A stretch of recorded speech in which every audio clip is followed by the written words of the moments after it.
Tapos nag-chat yung nag-chat yung asawa ko sa anak ko. Sabi nung asawa ko, Albion, sabi niya, Daddy did something bad to Mommy. Please tell Mommy I'm sorry.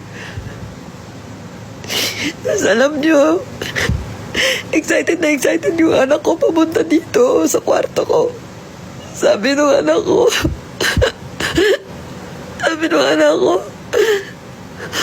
Mommy, look, Daddy said something so nice. Pagkakita ko, kala ko kung ano so nice yung sinasabi ng anak ko. Sabi ko, ano po yan, Nak? Sabi niya, look, Daddy already said sorry. Can't you forgive him?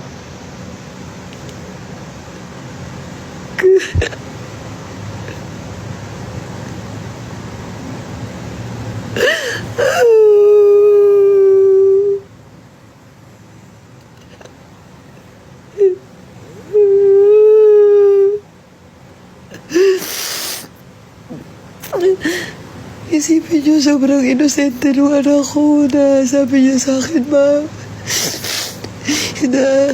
Mami, patawarin mo na si Daddy, nag-sorry na siya.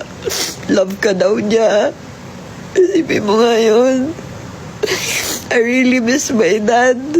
Tapos gagawin mong option yung mga anak ko. Kung pupukusan mo na ba kami? O pinipili mo yung kabit mo, hindi ka na naawa. Dapat iniwanan mo na lang ako.